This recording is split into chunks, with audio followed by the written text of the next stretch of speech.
आज का नीति वचन हमें बता रहा है, बोलों का संग छोड़ो और जीवित रहो और समझ के मार्ग में सीधे चलो। जो आज परमेश्वर से दूर हैं वो लोग क्या हैं, बोले हैं।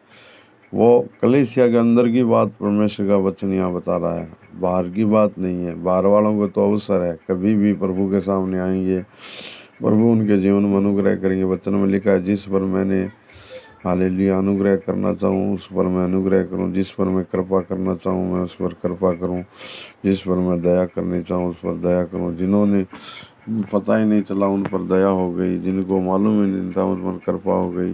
तो आज हमारी कलीसिया में ऐसे बहुत सारे लोग हैं जो पैसे के लालच में फंसे हुए हैं, जो व्यभिचार में फंसे हुए हैं, जो नशे के अंदर फंसे हुए हैं, जो लड़ाई झगड़े में फंसे हुए हैं, जो ऊंचा पद पाने में फंसे हुए हैं, जो हमेशा दुनिया ही बातें करते रहेंगे, नेगेटिव थॉट उनके जीवन में कार्य करेंगे।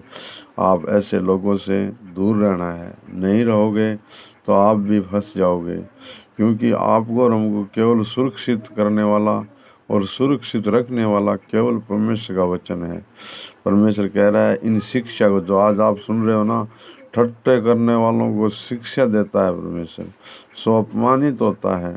अगर आप और जो ठट्टा करने वाले लोग हैं ना, उनको परमेश्वर शिक्षा देता है, मगर वो जो शिक्षा देता है ना, वो लोग अपमानित समझते हैं। आप ठट्टा करने वाला आदमी को आप ज्ञान, परमेश्वर का ज्ञान के बारे में बताएंगे, वो आपकी कभी भी आपको इज्जत सम्मान नहीं करेगा। जो दुष्ट जन को डांटता है वह कलंकित होता है। जो दुष्ट आज आपके आसपास जो गलत कार्य में फंसे हुए हैं, लवलीन है, आप उनको डांटोगे तो आप ही दिक्कत में फंसोगे, उसको कोई फर्क पड़ने वाला नहीं है, क्योंकि उनका एजेंडा साफ है। वो अपने एजेंडे पे काम कर रहे हैं, दुष्ट आत्माओं के वश में हैं, शैतान उनका ऊपर प्रभुता करके रखा है। तो आप उनसे कोई भी उनसे आपको कुछ मिलने वाला नहीं है। इसीलिए नीति वचन 9 बताता है, बुद्धिमान को शिक्षा दो तो वो क्या है, बुद्धिमान हो जाएगा। धर्मी को चिता दो, वह अपनी विद्या बढ़ाएगा।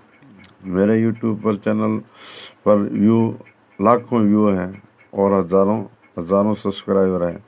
आज अगर जो बुद्धिमान होगा ना, वो शिक्षा को पाएगा और वो अधिक बुद्धिमान हो जाएगा।